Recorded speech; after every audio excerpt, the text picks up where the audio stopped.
Recappening episode 2. But today we'll be talking about Transformers 1. Transformers 1 is going to be the origin of the Transformers.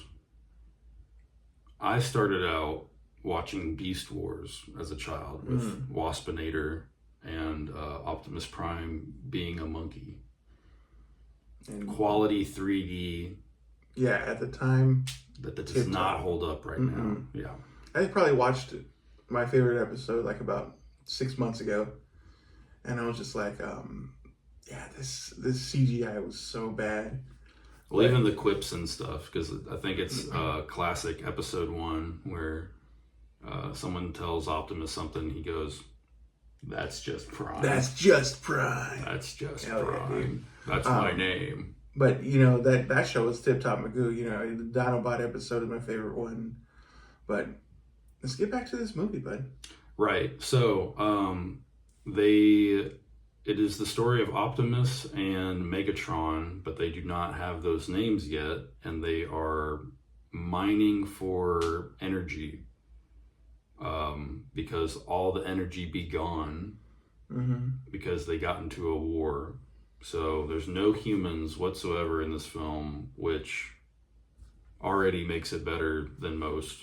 No Witwickies. No Witwickies, not yet. No Marky Wahlbergs. Not yet, anyway. Well, I don't know Transformer. I don't know what they're gonna do or where they go from here. If they do anything, this is just another one of those movies that's probably better left alone. But cast is through the roof. Got Scarlett Johansson, Key from Key and Peele, Chris Hemsworth, and who is Megatron? Brian Henry. Brian Henry, yeah, just from Atlanta. Crushed it. This is very much a movie where they start in one place and end in another, and the arc is good. Like you noted, the voices actually change throughout the course of the movie, so you kind of see Optimus grow into his voice. You see Megatron grow into him being a dickbag, but come on, hey, I said it. Hey, I said it.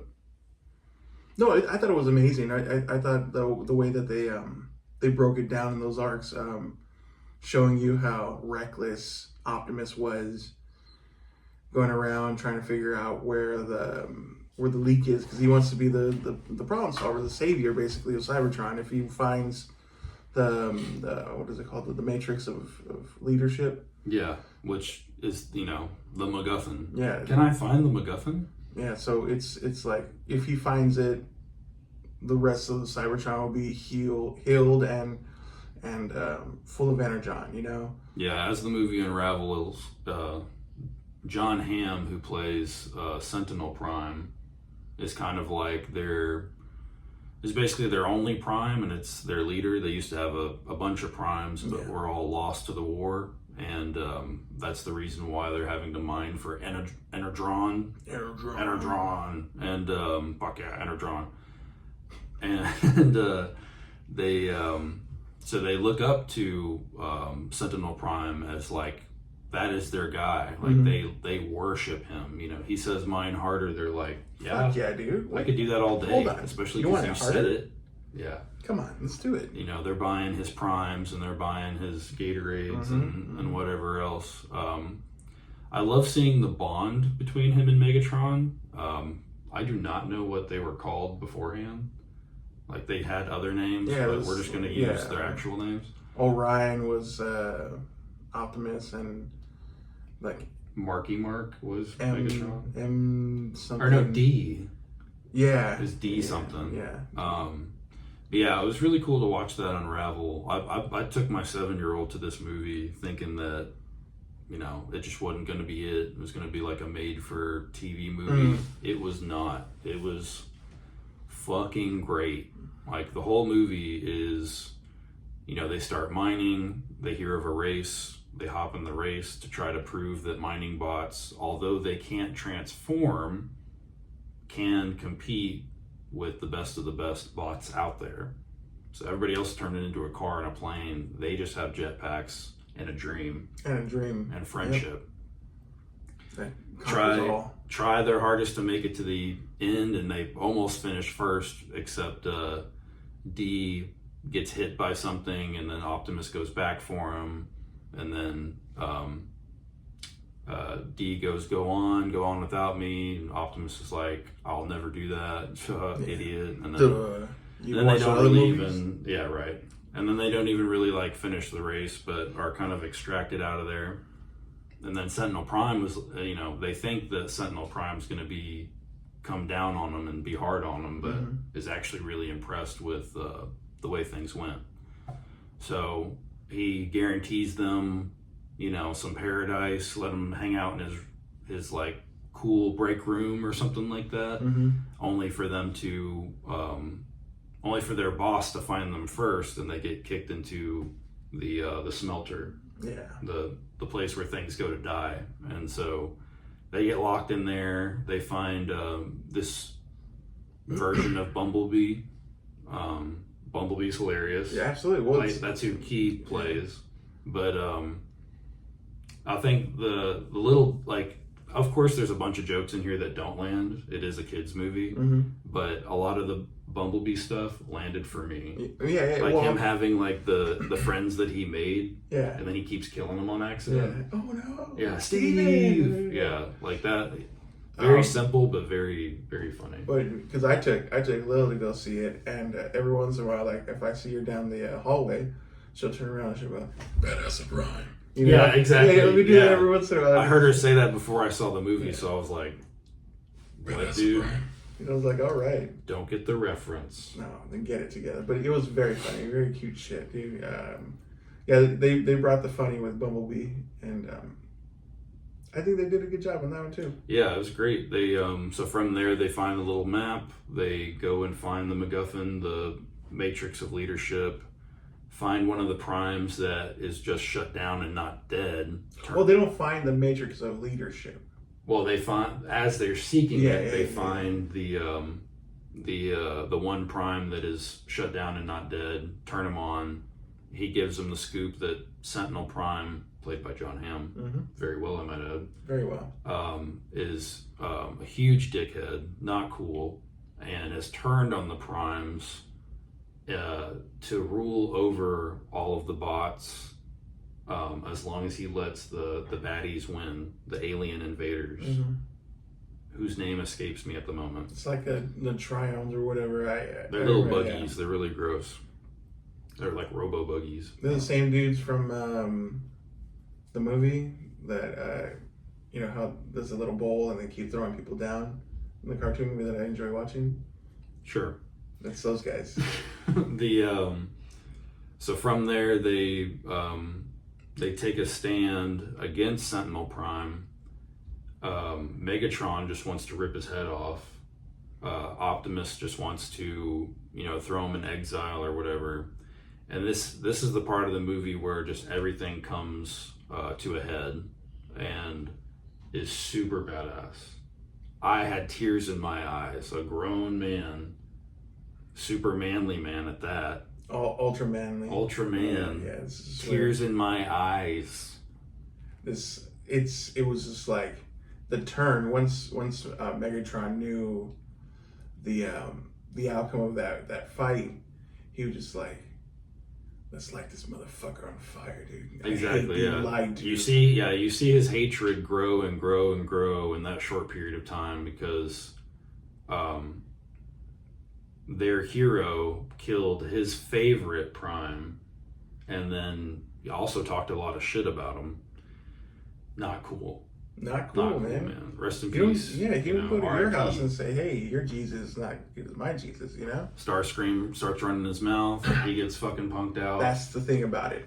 They go and they meet the Cybertronian guard, the elite guard, and when you're introduced to it, you see Starscream on his throne. And throughout the lore of Transformers, Starscream is always trying to be the top leader. He's always trying to be. So when you see him in his little throne, whatever, and you see both Shockwave and Soundwave on both sides, and they're just cool about it, I thought hey, Starscream finally got his comeuppance, you know? Yeah. But nah, Not for long. not for long. Megatron's like, man, I'm done with this bullshit. I'm gonna go to the Cybertron and go fuck this guy up. So he takes off. He starts walking off, and Starscream gets all mouthy about it, like, oh, what's going on, big dog? What are you ain't gonna fuck with us? He turns around, and that's the cool thing about it. The lore of Starscream 2, we never know why his vocals were messed up.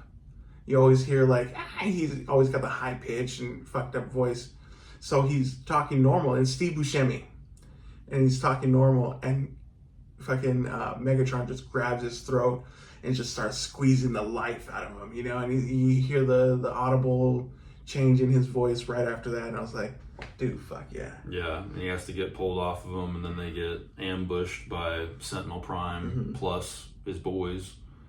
And and then right there at the end, they're fighting Sentinel Prime, and Optimus gets clipped by Megatron and is thrown down a hole. Megatron grabs his arms, and then you see his eyes turn from like purple to red or whatever. He's just like, I'm tired of saving you, and lets go of his ass.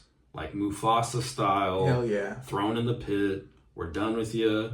Never needed you. See, that scene, though, it was so well done because you had Megatron ascending to being the leader of the Decepticons, the ultimate bad guy leader, because his eyes turn red, he gets up, and he just starts blasting. He's beating the shit out of this dude, and then you see Optimus just falling. And like Cybertron itself is just opening up for him to come down to the middle and then get the matrix of leadership. With all the ghosty primes being like, dude, you're it, man. We love you. I mean, You've got the touch. You're not looking, you have the power. You've got the power. You don't look like much right now, but take this matrix of leadership. Yeah, we're not even using it, bro. It's been in the middle of this planet this whole time. Check it out. It'll heal you. And he comes up out of that hole, the cream of the crop. He pops up. He slams down. He's like, are you not entertained? You know, he comes up and he just starts busting it open. And that's the cool part too. Like, you saw the Decepticons become Decepticons when they were just like, everybody just starts attacking Prime. Yeah. You know, and it's like, oh shit. And they did the whole montage that no one's stopping this Prime. Nobody's doing nothing. So with that, when they showed the polar opposites happen from friendship, from brotherhood, because they jump back to the first time they meet in the locker room, and it hurts. It does. It tears your heart out. And then they just become two separate leaders. Yeah. You know what I mean? The radicals. Just get sent into exile. And yeah, dude, it's just like, it's a really good ending. Don't even want your help to defeat the bugs. We don't need you. Yeah. I'm a fucking fire truck. Yeah. You see all these people? Look at all these people. They're my Autobots. Yeah. They're about to roll out. It's fucking beautiful. Just another movie to go ahead and buy as a physical media for when everything goes to shit. At least you'll have Prime. And then they had Black Arachnia from the Beast Wars, where like they swapped her abilities, and she just turns into a drone. But yeah, it was so cool. It was so cool. Yeah, she had little eyes. She's super creepy. Yeah. And they threw in a bunch of little humor with it. Love that. Yeah. Yeah, it was just, the whole movie's just a nonstop ride. I would give it literally a 9 out of 10. Oh, I give it a 10 out of 10. I need to have all day long. I could watch that thing. Yeah, super good. I liked the way what kids media needs to be. I like the way they sprinkled all the old guys, like in the beginning where Prime saves Jazz, but Jazz just loses his leg. You saw Hound, you saw Ironhide, you saw all these guys that could not transform, you know, as their normal things we see them as. But you saw how cool that was. You saw them just being sprinkled in there. But what made me laugh the most that was just sprinkled in, if you didn't know, the person that wins the little race was Blur. Yeah, yeah, Okay, yeah, right. and then in the comics, in the show, Blur is the fastest car. So it was a nice little thing, like, oh, look at Easter this, egg this is little almost. Blur here, you Yeah. know? Yeah, And it's little stuff like that that really makes the world like alive. You yeah. know, whether Mm-hmm. you're enfranchised or not, Mm-hmm. with, So it with the was, little jazzes and sound waves and mm-hmm. cinch. Yeah, I thought it was pretty cool, man. But yep, Transformers 1, go check it out. This has been episode 2 of the Recappening for Transformers 1. Stay tuned, like and subscribe, comment, let us know what you think.